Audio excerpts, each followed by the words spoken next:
Eco Tejas world class electric bike అతి తక్కువ ధరలోనే. నిహారి, నువ్వు నాన్నే రెగ్యులర్ గా చూస్తూ ఉంటావు ఎప్పుడైనా కలిసినప్పుడు? Yeah. చాలా సార్లు ఫీల్ అయి ఉంటావు కదా, నాన్న కళ్ళల్లో కళ్ళు పెట్టి నన్ను చూడట్లేదు అని. ఎన్నిసార్లు బాధపడి ఉంటావు? 100%. ఆ? నేను ఆడపిల్లని, నేను ఒక కూతుర్ని. నాకు బాధ వచ్చినప్పుడు మా నాన్న దగ్గరకు తీసుకోవాలి, కళ్ళంట నీళ్లు తుడవాలి, నేను ఉన్నానన్న ధైర్యం చెప్పాలి అని ఎప్పుడూ అనుకుంటాను. కానీ నేను వాళ్ళని తప్పు పట్టను. అల్లారు ముద్దుగా పెంచుకున్న కూతురు ఇలా అయిపోయింది అంటే అది ఎవరూ డైజెస్ట్ చేసుకోలేరు. సో వాళ్ళు అదే సిచ్యువేషన్లో ఉన్నారనుకుంటా. సో ఏదున్నా నాలో నేను బాధపడతాను తప్ప, ఏదైనా కోపం వస్తే ఒక మాట మాట్లాడతాను తప్ప నేను వాళ్ళని ఎప్పుడు ఇబ్బంది పెట్టాను. ఈరోజుకి అనుకుంటాను, అలా నా భుజం మీద చెయ్యేసి నేను ఉన్నానని ఒక్క ధైర్యం, ఒక్క మాట చెప్తే బాగుంటుంది కదా అంటే ఈరోజు చెప్తారు నాన్న. కానీ ఆయన బ్లెస్సింగ్స్ ఎప్పుడూ ఉంటాయి. కానీ మా ఇద్దరికి ఆ ఫిజికల్ బాండింగ్ అన్నది ఉండదు అనమాట. అదొక్కటే జరిగిన దగ్గర నుంచి. ఇది జరిగినప్పటి నుంచి నాన్న ఎప్పుడు మిమ్మల్ని పట్టుకోలేదా? ఎప్పుడైనా నేనే అలా పట్టుకుంటా ఉంటే ఆయన కొంచెం ఇబ్బంది పడుతూ ఉంటారు. ఆయనకు ఒక ఎమోషనల్ గా ఆయన డిస్టర్బ్ అవుతూ ఉంటారు. అంటే ఈ 15 సంవత్సరాల నుంచి పాపకు ఒక్క హగ్గు కూడా ఇవ్వలేదు? అమెరికా వెళ్తుంటే ఎయిర్పోర్ట్ లో ఒక్కసారి ఇచ్చారు. ఓకే, ఒకసారి మిమ్మల్ని ఒక్కసారి అలా చూసి ఆయన మళ్ళీ వెంటనే తిప్పేసుకున్నారు. అంతే. ఆయన కంట్రోల్ చేసుకోలేకపోతున్నారు. జరిగి 15 సంవత్సరాలు అవుతుంది. అవును. కానీ ఇప్పటికీ నిన్నో మొన్నో జరిగినట్టుగానే ఆయన ఊహించుకున్నారు. అలానే ఆయన మాట్లాడుతున్నారు. ఆయన మాటలు చూస్తుంటేనే అర్థమవుతుంది. నిజంగా గ్రేట్ ఫాదర్ అంకుల్ మీరు. ఇన్ని సంవత్సరాల నుంచి ఒక ఆడబిడ్డని వెంట పెట్టుకొని కంటికి రెప్పలాగా చుట్టుపక్కల అందరినీ పెట్టి తను ఎప్పుడైనా కానీ ఒక స్థానానికి వస్తుందని చెప్పేసి గుర్తించి తనని ఇండిపెండెంట్గా వదిలేశారు. చూడండి, గ్రేట్. అది ఏం చెప్తావు దానికి నిహారి? ఏమో అంతే, ఆయన మీద ఆయనకున్న నమ్మకం. మేబీ ఆయనకి ఈ జీవితాన్ని ప్రసాదించిన వాళ్ళ నాన్నగారి పోలిక. మా తాతగారు ఫ్రీడమ్ ఫైటర్. నేను ఎన్నిసార్లు అయినా సరే నేను చాలా గర్వంగా చెప్పుకుంటాను మా తాతగారి గురించి. తాతగారు ఫ్రీడమ్ ఫైటర్. మేబీ నాన్నకు రాకపోయినా ఆ ఫైటింగ్ నేచర్ నాకు వచ్చింది అనుకుంటా నేను. అంతే. ఇంతగా ప్రేమించే తల్లిదండ్రులు దొరకటం చాలా కష్టం. చాలా కష్టం. బట్ ఎప్పుడైనా కానీ నువ్వు సూసైడ్ అటెంప్ట్ చేసేటప్పుడు ఒక్కసారి నాన్న మైండ్లో తెచ్చుకున్నావు? అసలుకి నీకున్న బాధలను తెచ్చుకొని నువ్వు అటెంప్ట్ చేసుకున్నావు, కానీ ఒక్కసారి నాన్న వచ్చి ఉంటే ఇలా ఉండేదానివి కాదు కదా అని నాన్న చాలాసార్లు అనుకునేవాడు. ఎప్పుడైనా అనుకున్నావు నిహారి? బేసికల్ గా అక్కడ మా మధ్యన కన్వర్సేషన్ జరుగుతుంది ఆ టైంలో. అంటే కిరోసిన్ పోసుకున్న తర్వాత మా మధ్యన ఆల్మోస్ట్ 1.5 hour కన్వర్సేషన్ జరిగింది. కానీ వాళ్ళు ఏంటంటే తల్లిదండ్రులుగా మాట్లాడుతున్నారు తప్ప నన్ను ఒక కూతురుగా అసలు తనకున్న ప్రాబ్లంకి వదిలేసే అబ్బాయిని అన్న ధైర్యం నాకు ఇవ్వట్లేదు. అమ్మ ఆడపిల్లవమ్మ, సొసైటీ ఏమనుకుంటుందమ్మా, కాంప్రమైజ్ అవ్వమ్మా, ఇవన్నీ కామన్ అమ్మా, మధ్యతరగతి కుటుంబం అన్నట్టు ఒక సొసైటీని దృష్టిలో పెట్టుకుని తల్లిదండ్రులుగా మాట్లాడారు. ఆ టైంలో నాకు ఆప్షన్స్ లేవు. సో అట్లాగే నా లైఫ్లో మా ఇద్దరి మధ్యన జరిగిన కొన్ని సంఘటనలు వాళ్ళకి నేను చెప్పలేను, వాళ్ళు అర్థం చేసుకోలేని స్టేజ్లో కూడా ఉంటారు. ఈ రోజుకి ఎగ్జాక్ట్లీ సినారియో ఏంటి అన్నది ఈ రోజుకి మా ఫాదర్గా తెలీదు. కేవలం ఒక 70 to 80% మాత్రమే నా లైఫ్లో నా హస్బెండ్తో జరిగిన గొడవలు 70 to 80% మాత్రమే ఈ రోజుకి తెలుసు మా నాన్నకి. ఆ 20% ఏంటి అంటే 1-2 ఏమని చెప్తావు ఈ రోజు? అది భార్యాభర్తలకు సంబంధించి. మనం 10 లీటర్ల గంగిగోవు పాలలో ఒక్క నిమ్మ బొట్టు చాలు మొత్తం పాడైపోవటానికి, ఒక ఆడపిల్ల మనసు విరిగిపోవడానికి. ఒక్క భార్యాభర్తల బంధం వద్దనుకునే కదా నాన్న దగ్గరికి వచ్చావు కదమ్మా. వచ్చాను చెప్పాలి కదా ఆ రోజు నువ్వు. కానీ అలాంటి భార్యాభర్తల మధ్య ఏ కూతురు ఇట్లాంటి విషయాలు తల్లికి కూడా చెప్పుకోలేని సంఘటనలు నేను ఫేస్ చేశాను. నాకు ధైర్యం ఒక్కటి ఇచ్చుంటే అది వేరే రకంగా ఉండేది. బట్ జరిగిందైతే మాత్రం నా మంచికే అనుకుంటాను. నాన్న ధైర్యం రాలేదా మీకు? బేసికల్ గా డాడీ కన్నా నేనే ధైర్యవంతురాలు. Yes, okay. డాడీ కన్నా నేనే ధైర్యవంతురాలు. ధైర్యవంతురాలు అయినప్పుడు కూడా అటెంప్ట్ తీసుకున్నావు కదా నువ్వు. కానీ బతికి సాధించాను కదా, బతికి చూపిస్తున్నాను కదా. చచ్చిపోవడం ఎవరైనా చచ్చిపోతారు, దెబ్బ తగలటం ఎవరికైనా తగులుతుంది. కానీ ఆ దెబ్బ నుంచి లైఫ్ లెసన్ నేర్చుకుని మళ్ళీ బౌన్స్ బ్యాక్ అవడం it's highly impossible. I'm openly challenging to everyone. Okay. But ఆ టైంలో ప్రెగ్నెంట్ మీరు? ఓకే. అదొకటే రిగ్రెట్ నా లైఫ్లో. నాకు ఎన్నో మంత్ అప్పుడు? అప్పుడు థర్డ్ మంత్. అంటే 50% 55%, 3rd to 4th degree burns. Okay. Only upper body? Only upper part of my body. Okay. ఇంట్లోనే చేశారంట? మా ఇంట్లో. ఇంట్లోనే? ఇంట్లో ఎవరు లేరు? నేను నా మిస్సెస్ ఉంటాను. అయితే ఇంకా ఇవన్నీ చెప్పుకోలేము. అంటే ఇంట్లో ఉండి తన సేవ్ చేసేలో అంత బంద్ అయిపోయిందంటే ఎంత అంటే తను పోసుకున్న తర్వాత అవి కాటన్ బట్టలు, నైట్ డ్రెస్. మేము ఊహించింది ఏంటంటే పోసుకున్నది మనం ఏదో డిస్కషన్ పెట్టాము అంటుంది, కాసేపు అంటుంది, మనం ఏదో గొడవ చేస్తున్నాం, అట్లా కాదు ఎట్లా కన్నాం అని నాకు థాట్ రాలేదు. వాటర్ పోసేసినట్టే తర్వాత ఏం జరిగేది అనేది అసలు నాకు థాట్ రావాలి. ఓకే, పోసింది అలా ఉంది, అలాగే ఉండిపోయింది. అంటే బాడీ దాని మొత్తం మీద కిరోసిన్ అబ్జర్వ్ మనం చేసుకుంది. వాటర్ పోసినడితే అంటుకునేది కాదు కదా అని అసలు అది రాలేదు. ఇప్పుడు తర్వాత మీలాంటి ఆయన కానీ అరే ఇంతసేపు గంట సేపు డ్రెస్ మీద, కాటన్ డ్రెస్ మీద కిరసనాలు పోసుకుందాన్ని అంటున్నావు కదా, నీళ్ళు పోయలేకపోయావా? అసలు నాకు స్టన్ అయిపోయా. అంటే మీరు వాటర్ పోయలేదు? వాటర్ పోయలేదు. తను పోసుకున్న తర్వాత అంటించుకోలేదు. ఆ, 1.5 అవర్ డిస్కషన్ జరుగుతుంది. తర్వాత కామ్ అయింది. కామ్ అయితే మేము లోపలికి వచ్చాము, తను బాత్రూంలోకి వెళ్ళింది. తర్వాత బయటకు వచ్చి మేము ఇంట్లోకి వెళ్ళిపోయిన తర్వాత బయటకు వచ్చింది. కామ్ అయిపోయింది కదా, కోపం తగ్గింది కదా, అంతా డిస్కషన్ జరగట్లేదు కదా అనుకున్నాం. అప్పుడు అటాక్. ఓకే, అప్పుడు పోసుకుంది 1 అవర్ తర్వాత ఆల్మోస్ట్ 1.5 అవర్, బాత్రూమ్ లో 1 అవర్, ఆల్మోస్ట్ 2.5 అవర్స్ నేను కిరోసిన్ తోనే ఉన్నా బాడీ మీద. 2.5 hours. People doesn't know anything about this. నేను పర్టికులర్ గా చెప్తున్నాను. అందరూ అనుకుంటారు ఆవేశంతో చేసింది ఎట్లా ఉంటుంది, వెళ్ళామా కిరోసిన్ పోసుకున్నామా అంటించేసుకున్నాం, అది కాదు. నేను ఫ్యూచర్లో వచ్చే సర్కమ్స్టేషన్స్ ఏంటది, అసలు నా ఫ్యూచర్ ఎట్లా ఉంటుంది, బేబీ ఎట్లా ఉంటుంది, ఒకవేళ అబ్బాయిని వదిలేసి వస్తే సొసైటీలో నేను ఎలాంటి ప్రాబ్లమ్స్ ఫేస్ చేయాలి, each and every pin point నేను ఆలోచించాను. ఓకే, సో ఈరోజు నేను క్వశ్చన్ అడుగుతున్నాను. ఈజీగా అనేస్తారు, హస్బెండ్ వదిలేసి వచ్చేస్తే అయిపోయేది కదా, నీ లైఫ్ స్పాయిల్ చేస్తున్నావు, బేబీ లైఫ్ అనవసరంగా నువ్వు ఒక అమ్మాయిని చంపేసావు కదా, ఒక బేబీని చంపేసావు కదా అంటున్నారు. ఇప్పుడు నేను సింగిల్గా ఉంటున్నాను ఆల్మోస్ట్ 15 years నుంచి. నేను ఇప్పుడు సేఫ్గా ఉన్నానని మీరు అనుకుంటున్నారా? సొసైటీ నుంచి నాకు ఎటువంటి ప్రాబ్లం లేకుండా నేను మంచిగా ఉన్నాను అని మీరు అనుకుంటున్నారా? ఏదో ఒకటి ఉంటుంది, 100% ఉంటుంది. అంటే నాలాంటి అమ్మాయిని ఇలా అంటున్నారు అంటే, ఒకవేళ మ్యారేజ్ అయ్యి హస్బెండ్ వదిలేసిన ఆడపిల్ల అంటే సొసైటీలో ఇంకెంత చిన్న చూపు ఉంటుంది. దానికి భయపడ్డాను. కాళ్ళపార అని ఆరకుండానే ముగ్గురు వదిలి పెట్టేసి వచ్చిన ఆడపిల్ల అని మన ఊర్లో వేస్తారు కదా టైటిల్స్. సో ఆ టైటిల్స్ తీసుకునే ధైర్యం నాకు లేదు. బట్ ఒక్కసారి రికవరీ అయిన తర్వాత అనిపించిందా, డెఫినెట్ గా నేను సొసైటీలో నిలబడాలి, ఏది ఏమైనా ఎవరు ఏమనుకున్నా నిలబడాలి అనే కాన్సెప్ట్ తో మొదలైంది కాబట్టి లైఫ్ ఇవాళ ఇంచుమించుగా ఎవరెస్ట్ శిఖరం అని చెప్పలేను కానీ రీచ్ అవుతుంది దాంట్లో. Great uncle. బట్ ఎంతమంది ఎన్ని మాటలు అంటారు నీ చుట్టుపక్కల వాళ్ళు, రిలేటివ్స్? అసలు తను తిన్నదా తినలేదని కూడా మేము పట్టించుకోలేదండి. ఆ పరిస్థితిలో ఉండి బర్న్ అయిపోయిన అమ్మాయి హైదరాబాద్ వెళ్ళి నేను జాబ్ చేసుకుంటాను అని రోడ్డు ఎక్కేసిన తర్వాత మేము అసలు పట్టించుకోలేదు. మీరే పట్టించుకోలేదంటే ఇప్పుడు నేను జాబ్ చేసుకుంటాను హైదరాబాద్ వచ్చింది, వెనకాల నేను రాలేను, నా స్తోమత కూడా చూసుకోవాలి. నేను ఫ్యామిలీ మార్చేసి హైదరాబాద్ వచ్చి 50 years ఓల్డ్లో నేనేం చేయాలి? అక్కడ నేను పల్లెటూరులో ఏం చేయకపోయినా నాకు ఫుడ్ వెళ్ళిపోతుంది. చాలా చిన్న ఏదో ఒకటి ఏజెంట్ గాను ఏదో ఒకటి నేను చేసే వృత్తి ఉంది. కానీ హైదరాబాద్ వస్తే 50 years ఓల్డ్లో నేను హైదరాబాద్ వచ్చి ఎలా పరిగెత్తాలి? అదే 20-25 years ఓల్డ్ అయితే పరిగెత్తాడు, వాడు 100 km స్పీడ్తో పోతాడు. లేదనంటే 80-90s వచ్చి మనల్ని వాళ్ళని తీసుకెళ్ళి బడ్డీ కొట్టు దగ్గరికి వెళ్ళి ఏదో చాక్లెట్ ఇప్పించే వయసు అయితే అన్న హైదరాబాద్ రావాలి.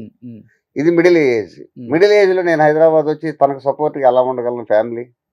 కాబట్టి తను ఎప్పటికప్పుడు రికవరీ అవుతుంది, అక్కడికి వెళ్తున్నాను, వాళ్ళు పరిచయం అయ్యారు, వీళ్ళు పరిచయం అయ్యారు అని మనకి ఇన్ఫర్మేషన్ ఉంటుంది. కాస్త జర్మనీ వెళ్ళి వచ్చిన తర్వాత ఎలాంటి ధైర్యం వచ్చిందో ఇంకా రోజు రోజుకి నాకు కూడా ఇక దాని గురించి మనం పెద్దగా పట్టించుకో అవసరం లేదు, బతికేస్తుంది ఇంకా బతికేస్తుంది. బట్ ఇనిషియల్ గా బాగా సపోర్ట్ చేసిందంటే ఎవరని చెప్తారు ఇలాంటి సిచ్యువేషన్ లో? Doctor Lakshmi Saleem madam, great doctor. చెప్పాను కదా, జర్మనీ డాక్టర్స్తో వాళ్ళ హాస్పిటల్లో ఆపరేషన్ చేయించి ఆమె పాపను చేరదీసి వాళ్ళ హాస్పిటల్లో ఎంప్లాయీగా పెట్టుకుని సోమాజిగూడలో తనకి మంచి లైఫ్. గ్రేట్. ఒకసారి మన హరి ఎలా ఉందో ఒకసారి చూద్దాం. బిఫోర్ కొన్ని ఫొటోస్ ఫ్యామిలీతో. నిహారి అమ్మగారు, అమ్మ పేరేంటి? ఊర్మిళ. సో అమ్మ ధైర్యం మీకు ఎక్కువ? కొంతవరకు మొండితనం. అమ్మది మొండితనం. మొండితనం.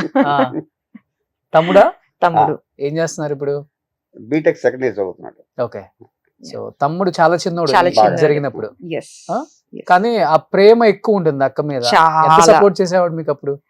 అంటే వాడి నా ధైర్యం. ఇప్పుడు నేను జనరల్ గా ఏం చెప్తారు, మా అమ్మ ధైర్యం, మా అమ్మ నాన్న ధైర్యం అంటారు కదా, నేను నా తమ్ముడు నా ధైర్యం అని చెప్తాను అంతే. ఇంకా imagine ఎందుకంటే చేసుకో. వాడు తనకి అంత దగ్గర అయ్యాడు, మేము దూరంగా ఉన్నాం. ఉమ్, దూరంగా ఉన్నాం అని ఎందుకు చెప్తున్నానంటే, నేను నలుగురు తినడానికి సంపాదించాలి. నేను గవర్నమెంట్ ఎంప్లాయీని కాదు, వేరే విధంగా చూసుకుంటే ప్రాపర్టీస్ ఉన్న మనిషిని కాదు. రోజు రోడ్డు ఎక్కితే కానీ నేను సాయంత్రానికి ఒక 100, 400, 300 తీసుకొచ్చి ఇంటి దగ్గర ఇస్తే కానీ నాకు ఫ్యామిలీ గడవదు. ఓకే. ఆ పరిస్థితుల్లో నేను హైదరాబాద్ వచ్చిన పిల్లని ఎమ్మటేసుకోవాలా, ఊర్లో చిన్నపిల్లడు అయ్యుండి వాడి భవిష్యత్తు చూడాలా. ఈ 2 క్యాలిక్యులేషన్లో తను ధైర్యంగా ముందెళ్తుంది కాబట్టి నేను కొద్దిగా వెనకడుగు వేయొచ్చు అనే కాన్సెప్ట్ నాకు వచ్చింది. తను ధైర్యంగా ముందుకు పోతుంది, నా సపోర్ట్ ఎంతవరకు అనేది కూడా నేను క్యాలిక్యులేషన్ చేసుకున్నాను. ఓకే. మరి అదే తమ్ముడు అనేవాడు లేకుండా తను ఒకటే ఉంటే ఆ రోజుల పరిస్థితి ఎట్లా ఉండేదో. అవును. బట్ అప్పటికి అంత అంటే స్తోమత లేకపోయినా గానీ ఆమెకి ఎంత ఒక 15 లక్షల దాకా ఖర్చు పెట్టారు. మంచి సర్కిల్ ఉంది నాకు. తోడబుట్టిన వాళ్ళు ఉన్నారు 6. వాళ్ళంతా మంచి పొజిషన్లోనే ఉన్నారు, పర్లేదు. ఇప్పుడు ఏమీ లేని టైంలో మీరు 10,000 ఇచ్చారంటే గొప్ప గొప్ప కదా. కదా. అవును. ₹1,00,000 ఇచ్చారంటే అలా 2,50,000 ఇచ్చాడు మా ఫ్రెండ్, ఆయన స్టేట్ బ్యాంక్ మేనేజర్. ఓకే. అలా నన్ను ఎవరు ఇడిచిపెట్టలేదు. ఒక ఆయన అయితే నేను ఎవరికో ఒక ఆయనకి చిన్న అమౌంట్ బాకీ ఉన్నా, ఇది హాస్పిటల్లో ఉండగా ఆయన వచ్చాడు. సుబ్బారావు, నేను ఓ 10 రోజులు అయిన తర్వాత నీకు ఇవ్వాల్సిన డబ్బులు ఇస్తానంటే, ఏం చేసి ఆ మాట అన్నావు, నన్ను వెళ్ళిపోమన్నావా, నేను పిల్లని చూడటానికి వస్తే నేను డబ్బుల గురించి మాట్లాడుతున్నావు నువ్వు అని చెప్పి బాధపడ్డాడు. మరి అలాంటి వ్యక్తుల్ని నేను ఇలాంటి స్టేజ్ మీద గుర్తు తెచ్చుకోవాలి. లెఫ్ట్ రైట్ 2 ఫ్రెండ్స్ ఉన్నారు. ఫణికుమార్ అని స్టేట్ బ్యాంక్ మేనేజర్, అట్లాగే 46 ఇయర్స్ నుంచి మేము 2 ఫ్రెండ్స్ ఉన్నాం. ఆయన జనరల్గా లారీ ఆపరేటరు ప్లస్ ఫైనాన్స్. ఏమున్నా లేకపోయినా లెఫ్ట్ రైట్ 2 హ్యాండ్స్ అంతే. నేను వాళ్ళిద్దరి కోసం ఏదైనా చేయగలను, నా కోసం వాళ్ళు ఏదైనా చేయగలరు. వాళ్ళ పేర్లు చెప్తుంటేనే కళ్ళమ్మ నీళ్ళు వచ్చేస్తున్నాయి. నాకన్నా వాళ్ళే ఎక్కువ. నాకు కాల్ రాదు కానీ వాళ్ళిద్దరికి మార్నింగ్ కాల్ వెళ్ళిపోతుంది. రోజు 365 డేస్ కాల్ ఉంటుంది. 365 డేస్ 8:30 దాటితే ఏంటి కాల్ రాలేదనుకుంటాడు ఒక ఆయన. ఒక ఆయన సాయంత్రానికి మనం 5-6 సార్లు మాట్లాడుకున్నాం, ఒకసారి కలిసి కాఫీ తాగాం కదా, అయితే వాళ్ళకి పొద్దు వెళ్ళిపోయినట్టు. ఎంత పని అన్నం తినేవాడిని కూడా వాళ్ళ దగ్గర నుంచి కాల్ వస్తే ఇంకా నేను అన్నం విడిచిపెట్టి వెళ్ళిపోతాను అంతే. పాప టైంలో అంత హెల్ప్ చేశారా? హెల్ప్ మాట అంతా కూడా. అట్లాగే నా తోడబుట్టిన వాళ్ళు కూడా ఆ రోజులో ఉన్న పరిస్థితులను బట్టి వాళ్ళు హెల్ప్ చేశారు. సంపాదించిన అంతా కూడా పాప హెల్త్ గురించి అప్పుడు పెట్టేశారు. రోజు సంపాదించేవాడిని. అందరూ సాయంత్రం పూట కడతారు అప్పు. షాప్ ఇప్పుడు మీరు ఉన్నారు, షాప్ ఉంది, మీరు ఎవరికో చిట్టనో లేకపోతే ఇంకోటని వేస్తారు, లేకపోతే మీరు హోల్సేల్ కొట్టేవాడికి డబ్బులు ఇవ్వాలి 10,000. సాయంత్రం 5 గంటలకు వస్తాడు, ఇగో 500 తీసుకెళ్ళిపోయని చెప్పి 500 ఇస్తారు మీరు. అంతే కదా జరిగేది, వ్యాపార సంస్థలో జరిగేది అదే. నేనైతే అట్లా కాదు, ఎర్లీ మార్నింగ్ 7కి అవనగడ్డ వెళ్ళిపోయి ఆ కట్టవలసిన ఆయనకి డబ్బులు కట్టేసిన తర్వాత వచ్చి షట్టర్ తీసేవాడిని. అది నేనంటే నమ్మకం. డబ్బులు అతనికి ఇస్తే ఎక్కడ పోవు. 12 గంటలకైనా సరే వచ్చి మన డబ్బులు ఇచ్చి, ఒకవేళ ఎక్కడికైనా బయటికి వెళ్తాడు 2 రోజులు ఉండకపోతే నా డబ్బులు ఇంటికాడ ఇచ్చి వెళ్తాడు, ఇవ్వాల్సిన 10 రూపాయలైనా సరే 1000 రూపాయలైనా సరే. ఆ కాన్సెప్ట్తో నేను తీసుకున్న అప్పులన్నీ తీర్చాను 2 ఇయర్స్లో. పర్లేదు, ఏ రోజు ఆ రోజే. అంతేగాని అక్కడ ఏదో నాకు ప్రాపర్టీ ఉంది అది అమ్మి కడదాంలే, అమ్మి కట్టానులే, ఇది లేదు. 2 రెక్కలు ఉన్నాయి. అదే కదా నాన్న గొప్పతనం మరి. సో ఉన్నదంతా పిల్లల కోసం, ఏది ఏమైనా కానీ కూలీ చేసుకుని బతకొచ్చు. పిల్లలు హ్యాపీగా ఉండాలి, పిల్లలు ఆరోగ్యంగా ఉండాలి, పిల్లలు సంతోషంగా ఉండాలి, బాగా చదువుకోవాలి, పెద్ద పొజిషన్ లో ఉండాలి. సూపర్, గొప్ప నాన్న దొరికారు నీకు. 100%. ఏ పిల్లలకి ఇవ్వని ఫ్రీడమ్ నాకు ఇచ్చారు మా పేరెంట్స్. నేను ఇప్పటికీ అంటాను మా అబ్బాయి, ఇంత జరిగినాక కూడా 4 గోడల మధ్య ఉండు, నీకు ఎందుకు అవసరమా అని 4 దెబ్బలేసి భయపిచ్చైనా ఉంచుతారు చాలా మంది. ఆ సిచ్యువేషన్స్ కూడా జరిగినాయి. ఇవాళ రేపు చిన్నది జరిగితేనే అమ్మాయిలు కానీ అబ్బాయిలు కానీ బయటికి రావటానికి ఎంత మొహమాట పడుతున్నారు.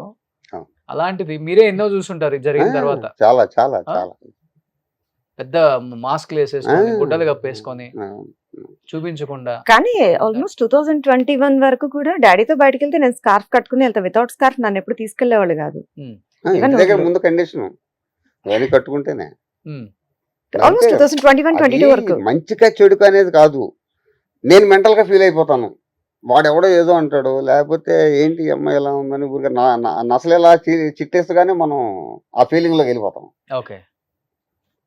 బయటికి కానీ తీసుకెళ్ళటానికి మొహాట ఇప్పుడు పెడతారు. ఇప్పుడు వచ్చేటప్పటికి దాని వెనకాల నేను వెళ్ళొచ్చులే నా కూతురు వెనకాల. నిన్న ఒక చిన్న ఎమోషనల్ థింగ్ జరిగింది. సో ఎప్పుడు డాడీ డ్రైవ్ చేస్తే పక్కన నేను కూర్చునేదాన్ని. నిన్న డాడీ వచ్చారనమాట. వస్తే డాడీని పిక్ చేసుకోవడం, నేను డ్రైవ్ చేస్తే వెళ్ళేసరికి కార్లో కూర్చోగానే హీ గాట్ టీయర్స్. నిన్న చాలా ఎమోషనల్ అయ్యారు. నేను డ్రైవ్ చేస్తున్నప్పుడు డాడీ పక్కన కూర్చోవడం అన్నది మాత్రం ఐ థింక్ మా నాన్నకి నేను ఇచ్చిన అదే బెస్ట్ గిఫ్ట్. ఓకే. Yeah. మీరు కార్ డ్రైవ్ చేసుకుంటారు. చాలా మంది ఆడపిల్లలు, నేను ఇంకొక విషయం, ఈ సందర్భం వచ్చింది కాబట్టి 15 ఇయర్స్ డ్రైవింగ్ స్కూల్ మెయింటైన్ చేశాను. మీరు 15 ఇయర్స్ చాలా మంది ఆడపిల్లలకు నేర్పా, మగ పిల్లలకు నేర్పిన అది వేరే విషయం. ఏ ఆడపిల్ల కూడా నా దగ్గర నేర్చుకున్న తర్వాత తన సొంత కారుతో నేను హైదరాబాద్ నుంచి అవనగడ్డ వచ్చాను లేదా హైదరాబాద్లో ఆఫీస్కి వెళ్ళానని ఎంతవరకు అన్న ఆడపిల్ల లేదు. కానీ నేను నెల రోజుల నాడు కొత్త కారు కొని 15 రోజులు తన నుంచి ఇవాళ సిటీలో ఏ పక్కకైనా తనే తోలుతాం. దాని గురించి వావ్. అది ఎవరి వల్ల కాదు. ఓకే. ఎందుకంటే నేను ప్రత్యక్షంగా నేను నేర్పిన, నేను ఇన్స్ట్రక్టర్నే. ఇంతవరకు నా దగ్గర నేర్చుకున్న ఆడపిల్లలు ఎవరు కూడా అంకుల్ నేను కారు ఇండివిజువల్గా వేసుకెళ్ళిపోతాను అని అన్నవాళ్ళు లేరు. అయితే తను నేర్పమంది. నా మిస్సెస్ ఇబ్బంది పడుతుంది, 2 వీలర్ కొని తీసుకొచ్చా. ఏ తండ్రి కూడా పిల్లలకి కారు నేర్పకూడదు, ఏ భర్త కూడా భార్యకి డ్రైవింగ్ నేర్పకూడదు. మీరు చిన్న తప్పు చేసినప్పుడు నేను ఒక దెబ్బ కొడతా. బయట వాడిని కొట్టాను అనుకోండి, వాడు ఫీల్ అవ్వడు, నేను డబ్బులు ఇస్తున్నాను మా గురువు అనుకుంటాడు. కానీ ఇక్కడ ఫీలింగ్ తండ్రి ఫీలింగే ఉంటుంది, ఎదురు తిరగచ్చు. భార్య ఫీల్ అవ్వచ్చు, నీ దగ్గర నేర్చుకోను, తిడతాం కదా. అందుకని నేను వీళ్ళ ఎవరికి డ్రైవింగ్ నేర్పను కూడా. ఓకే. అట్లాగే నా మిస్సెస్ బండి తీసుకొచ్చి తాళం ఇచ్చాను 70,000 పెట్టి కొని యాక్టివా. తనే నేర్చుకుంది, తనే పిల్లల దగ్గరికి వెళ్ళటం, ఎక్కడికన్నా కావాలంటే వెళ్ళటం. నేను డ్రైవర్ గుర్తు మానేశాను తనకే. ఓకే. తనకి నేను డ్రైవర్నే కదా అంటావు, తనకి డ్రైవింగ్ రాకపోతే నేను డ్రైవర్నే కదా, తీసుకెళ్ళాలి కావని. ఓకే. ఇప్పుడు నేను అదే చెప్పా, కారు కొన్నాము అక్కడ పెట్టాము అంతవరకే. నువ్వు నేర్చుకోవా అనేది అది నా విషయం కాదు. ఓకే. నేర్చుకుంటే ముందుకు వెళ్తావు, నేర్చుకోలేదు అనుకో అది అక్కడే ఉంటుంది.